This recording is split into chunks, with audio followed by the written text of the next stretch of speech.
नमस्कार दोस्तों, मैं हरीश आपके अपने YouTube चैनल हरीश एसएससी वाले में स्वागत करता हूं और आशा करता हूं आप सभी अच्छे होंगे और आपकी पढ़ाई भी अच्छी चल रही होगी। तो दोस्तों, हमारे आज 15 टारगेट हो चुके हैं, उनसे संबंधित हम कुछ क्वेश्चन लेकर आए हैं। तो चलते हैं, ये सारे क्वेश्चन एसएससी जीडी में आए हुए क्वेश्चन हैं। तो चलते हैं पहले क्वेश्चन की तरफ। तो पहला क्वेश्चन कह रहा है,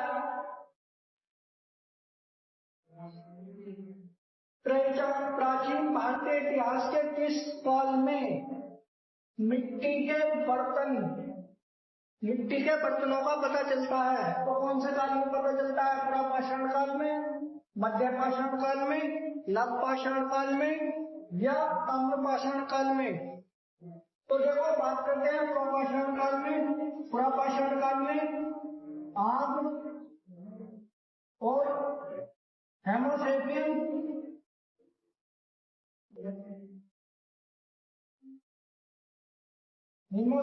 की खोज हुई थी। वहीं बात करें मध्यकाल में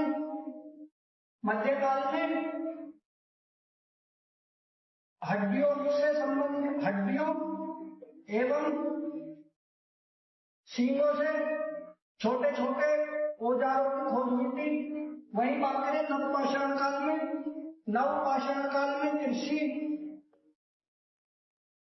कृषि का प्रारंभ नवपाषाण काल में,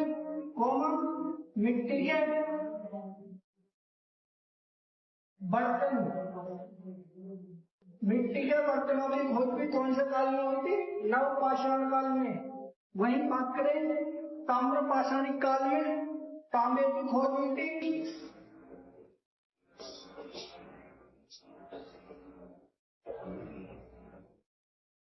बात करें तांबे की, सबसे पहले जो तांबे धातु से जो बनाई गई थी, सबसे पहले वो बनाई गई थी कुल्हाड़ी।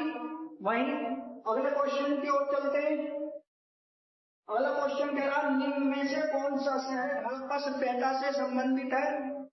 तो बताना है कि कौन सा शहर हड़प्पा सभ्यता से संबंधित है। तो हम्पी है, श्रीवस्ती है, धौलावीरा है, इनमें से कोई नहीं। तो इसका सही आंसर है ऑप्शन नंबर सी, धौलावीरा। बात करें धौलावीरा कहां पर स्थित है? तो यह गुजरात में स्थित है। गुजरात के भी कच्छ में स्थित है। सबसे इंपोर्टेंट क्वेश्चन है, क्योंकि धौलावीरा की जो खोज हुई थी वहां पे अपार सोने का जो भंडार है, इसके लिए ज्यादा प्रसिद्ध है। वहीं अगले क्वेश्चन की ओर चलते हैं। अगला क्वेश्चन कह रहा है, रावी नदी का ऋग्वेदिक नाम क्या है? तो रावी नदी का ऋग्वेदिक नाम बताना है। तो इसका नाम विस्ता है, आस्तिनी है, सुतुद्री है या प्रभुषणी है? तो बात करें विस्ता किसका ऋग्वेदिक नाम है? तो झेलम का। आस्तिनी किसका नाम है? चिनाब का। बात करें शतुद्री, तो शतुद्री किसका नाम है? सतलज का। और प्रभुषणी किसका नाम है? रावी नदी का। ठीक है, अगले क्वेश्चन की ओर चलते हैं। अगला क्वेश्चन कह रहा है कि जैन धर्म के अनुसार जिन शब्दों का अर्थ है, तो भैया जिन शब्दों का अर्थ बताना है। योग्य है, विजेता है, ईश्वर है। तो इसका सही आंसर है ऑप्शन नंबर बी, विजेता। जिनका अर्थ होता है विजेता। जब महावीर स्वामी जी को ज्ञान प्राप्त हुआ था, उस समय 3 वर्ड बोले गए थे, उन्हें 3 नामों से जाना जाता है। जिन, विजेता, आहर, योग्य और निग्रंथ, बंधन रहित। ठीक है, पहले क्या बोला गया था? जिन, जिसका अर्थ होता है विजेता। वही नंबर 2 आहर, जिसका अर्थ होता है योग्य। नंबर 3 वर्ड है निग्रंथ,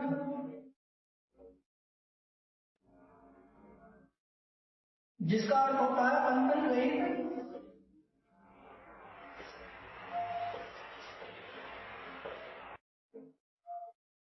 अगले क्वेश्चन की ओर चलते हैं। अगला क्वेश्चन कह रहा है निम्न में से राजगृह किस महाजनपद की राजधानी है? तो बताना है कि किस महाजनपद की राजधानी है राजगृह। तो मगध की है, कौशल की है, कुरु की है, अवंती की है। तो इसका सही आंसर है ऑप्शन नंबर ए मगध। वही बात करें कौशल, कौशल किस देश, कौशल की राजधानी क्या थी? वो थी श्रीवस्ती। वही बात करें कुरु की, इंद्रप्रस्थ नगर। वही बात करें अवंती, तो अवंती में क्या थी? उत्तरी उज्जैनी।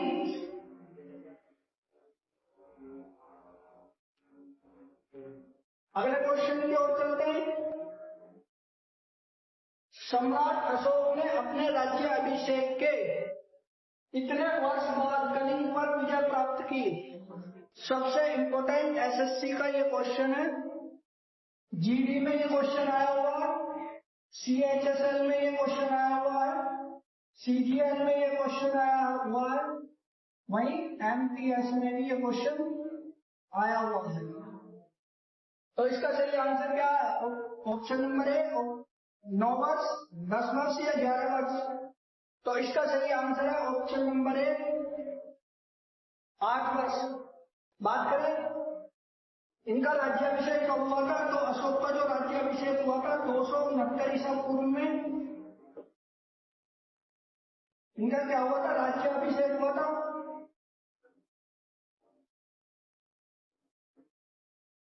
वहीं बात करें राज्याभिषेक से पहले ये कहां के राज्यपाल थे?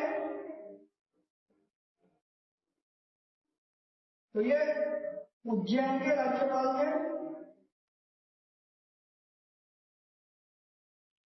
उज्जैन के राज्यपाल थे। वहीं बात करें कलिंग, कलिंग युद्ध कब लड़ा गया था? तो ये कलिंग युद्ध जो लड़ा गया था 261 ईसा पूर्व में लड़ा गया था। उस समय ज्यादा रक्तपात होने के कारण अशोक ने युद्ध ना लड़ने की प्रतिज्ञा ली और बौद्ध धर्म अपना लिया था उन्होंने। वहीं एक क्वेश्चन ज्यादातर आ जाता है कि कलिंग कौन से राज्य में स्थित है? तो कलिंग जो है भैया उड़ीसा में स्थित है। कहां पर स्थित है? उड़ीसा में। अगले क्वेश्चन की ओर चलते हैं। निम्न में से किसके पास अपराधी के दंड को क्षमा करने, विलंबित करने या कम करने की शक्ति है? तो इसका सही आंसर क्या है? उपराष्ट्रपति है, राष्ट्रपति है, प्रधानमंत्री है, भारत के महान्यायवादी। तो इसका सही आंसर है ऑप्शन नंबर बी भारत के राष्ट्रपति। बात करें भारत के राष्ट्रपति कौन से आर्टिकल में आते हैं? आर्टिकल 52 में। वही बात करें उपराष्ट्रपति की, आर्टिकल 63, प्रधानमंत्री का आर्टिकल 75 और महान्यायवादी का आर्टिकल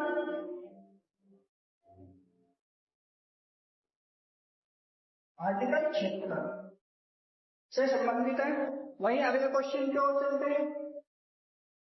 भारत के दूसरे राष्ट्रपति डॉक्टर सर्वपल्ली राधाकृष्णन को भारत रत्न कब मिला? तो कब मिला? 1954 में मिला, 55 में मिला, 62 में मिला, या 71 में मिला? तो इसका सही आंसर है ऑप्शन नंबर ए 1954 में। सबसे पहले चक्रवर्ती राजगोपालाचारी को मिला, फिर सर्वपल्ली राधाकृष्णन को मिला। बात करें 1955 में किसे मिला? तो 1955 में पंडित जवाहरलाल नेहरू जी को भारत रत्न मिला था। ये कौन थे? प्रथम प्रधानमंत्री थे। वही बात करें 1962 में 1962 में डॉक्टर राजेंद्र प्रसाद,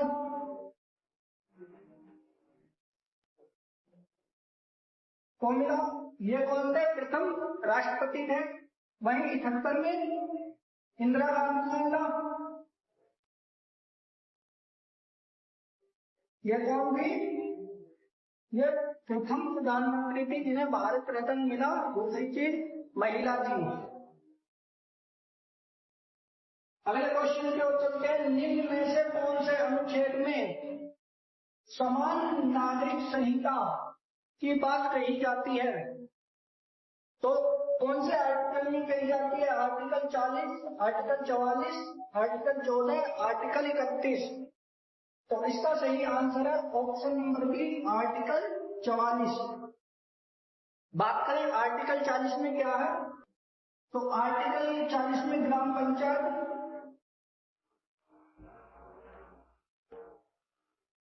ग्राम पंचायत का गठन। बात करें आर्टिकल 14 में विधि का, विधि के समक्ष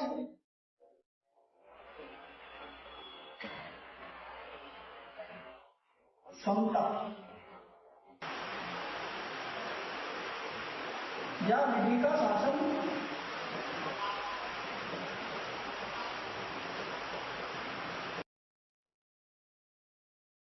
आर्टिकल 14 में है। वही बात करें आर्टिकल 31 संपत्ति का।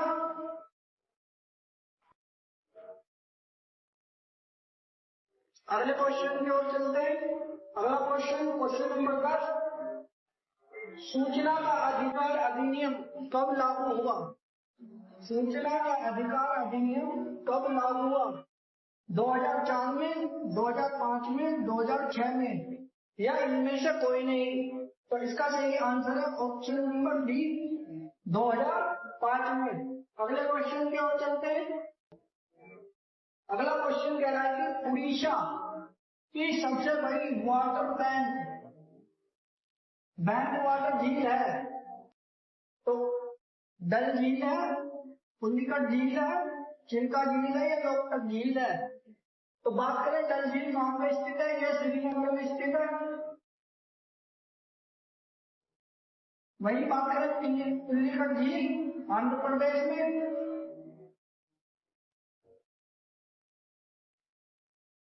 वही बात करें चिल्का झील कहां पर स्थित है? उड़ीसा में। वही बात करें लोकटक झील मणिपुर में। तो इसका सही आंसर है ऑप्शन नंबर सी, चिल्का झील। चिल्का झील और पुलिकट झील दोनों कैसी झील है? लैब झील है। इनका पानी जो है समुद्र से आता है। वहीं अगले क्वेश्चन की ओर चलते हैं। अंडमान और निकोबार द्वीप समूह में द्वीप शामिल है तो कितने? 672 है, 572 है, 472 है, या इनमें से कोई नहीं? तो इसका सही आंसर है ऑप्शन नंबर बी, 572। वहीं कुछ द्वीपों की बात करते हैं तो अंडमान में कितने हैं भैया? अंडमान में है 247, निकोबार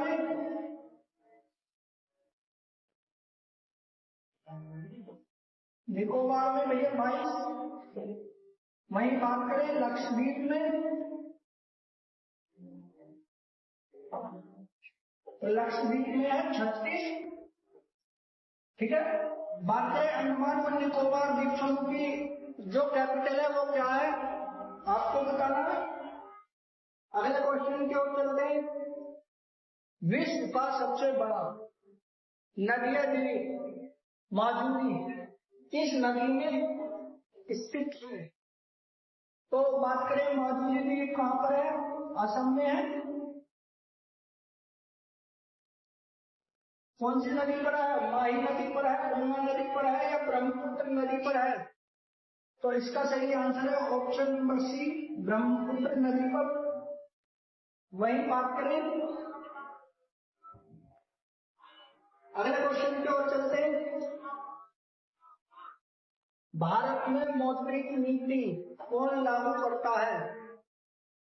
तो नीति आयोग करता है, आरबीआई करता है, वित्त मंत्रालय करता है, या इनमें से कोई नहीं? तो इसका सही आंसर है ऑप्शन नंबर बी, आरबीआई। वही बात करें आरबीआई की स्थापना कब हुई थी? तो भैया इसकी स्थापना हुई थी 1 अप्रैल 1935 में। बात करें इसका राष्ट्रीय एकीकरण,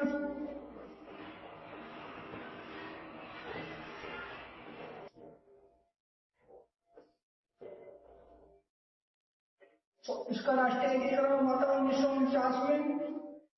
ठीक है। वही बात करें नीति आयोग की स्थापना, भैया इसकी स्थापना हुई थी 1 जनवरी 2015 को इसकी स्थापना हुई थी। इसके अध्यक्ष कौन होते हैं? प्रधानमंत्री इसके अध्यक्ष होते हैं। वही बात करें आरबीआई की, 2 रुपए से लेकर 500 रुपए तक का नोट जो जारी करेगा वो आरबीआई करेगा। वित्त मंत्रालय 1 रुपए के नोट को जारी करता है। वही अगले क्वेश्चन की ओर चलते हैं। नाबार्ड का पूर्ण रूप क्या है? सबसे पहले बात कर ले इसकी स्थापना की।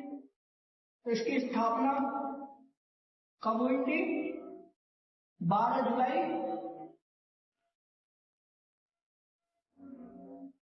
1982 में इसकी स्थापना हुई थी। वही बात करें इसका मुख्यालय कहां पे है? मुख्यालय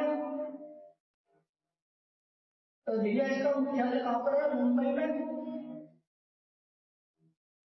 इसका मुख्यालय है।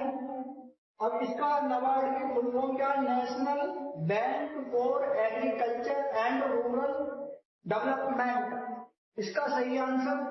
वही बात करें इसके हिंदी में क्या है? फुल फॉर्म राष्ट्रीय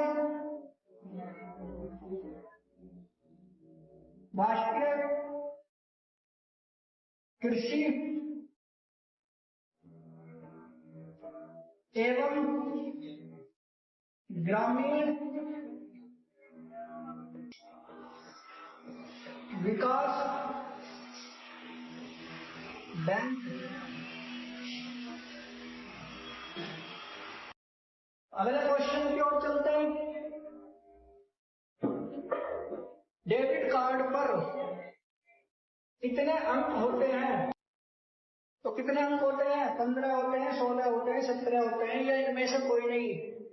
तो डेबिट कार्ड में जो अंक होते हैं ऑप्शन नंबर बी, कितने अंक होते हैं? 16। डेबिट कार्ड पर अंकों के अलावा आपका नाम लिखा हुआ रहता है। अगले क्वेश्चन की ओर चल रहे हैं। अगला क्वेश्चन कह रहा हूं, निम्न में से सबसे अधिक प्रोटीन की मात्रा होती है तो किसमें होती है? सेब में होती है, सोयाबीन में होती है, मूंगफली में होती है, या मूंग में होती है? तो भैया ये सबसे इंपॉर्टेंट क्वेश्चन है। तो किसमें होती है? ऑप्शन नंबर बी, सोयाबीन में। बात करें सोयाबीन में क्या क्या होते हैं? वह सोयाबीन में प्रोटीन होती है, कार्बोहाइड्रेट होती है,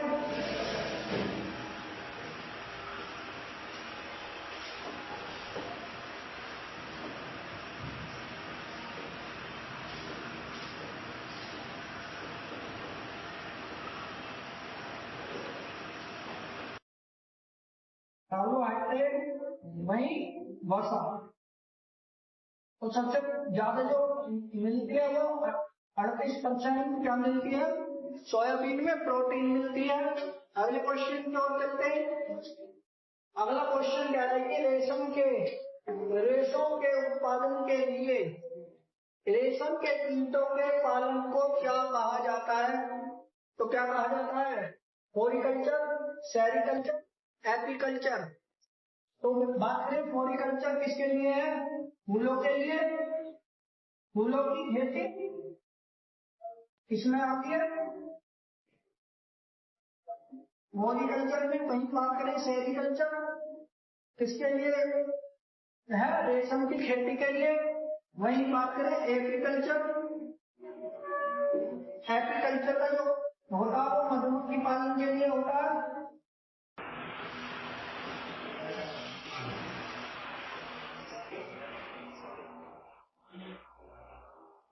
अगले क्वेश्चन की ओर चलते हैं।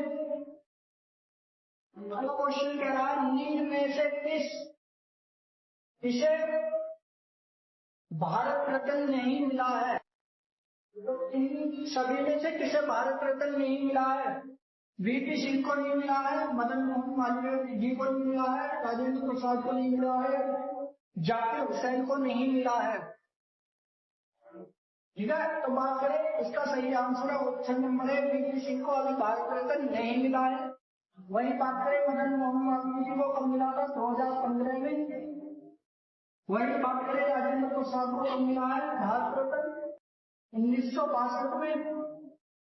और जाकिर हुसैन जी को कब मिला? 1967 में। अगले क्वेश्चन की ओर चलते हैं।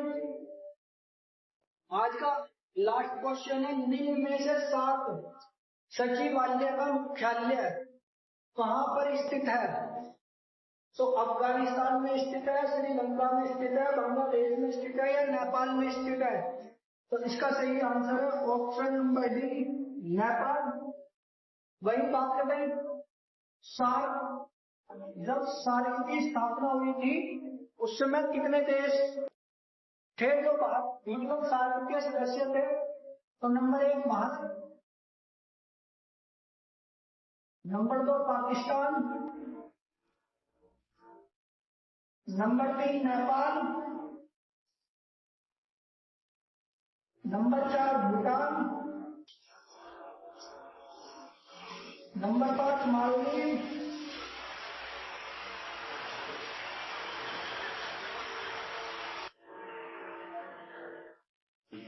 नंबर 6 बांग्लादेश,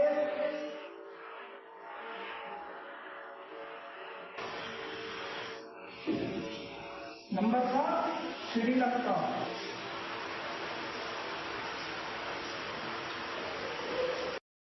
भैया अफगानिस्तान जो बना था वो 13 में बना था। कब बना था? 2005 में बना था। अफगानिस्तान जो सार्क का सदस्य बना था वो 2005 में बना था। बात करें सार्क का मुख्यालय कहां पर है भैया? वो है काठमांडू। काठमांडू में क्या है? सार्क का मुख्यालय है। तो दोस्तों ये जीएस के कुछ इंपोर्टेंट क्वेश्चन थे जो एसएससी जीडी सीएचएसएल में आए हुए क्वेश्चन थे। तो ये परीक्षा की दृष्टि से इंपोर्टेंट है क्योंकि 2025 की फरवरी से एसएससी जीडी के एग्जाम स्टार्ट होंगे। तो आशा करूंगा कि आप इन सभी क्वेश्चनों को देखकर जाएं। तो वीडियो अच्छी लगे लाइक करना, शेयर करना और चैनल को सब्सक्राइब करना। जय हिंद, जय भारत।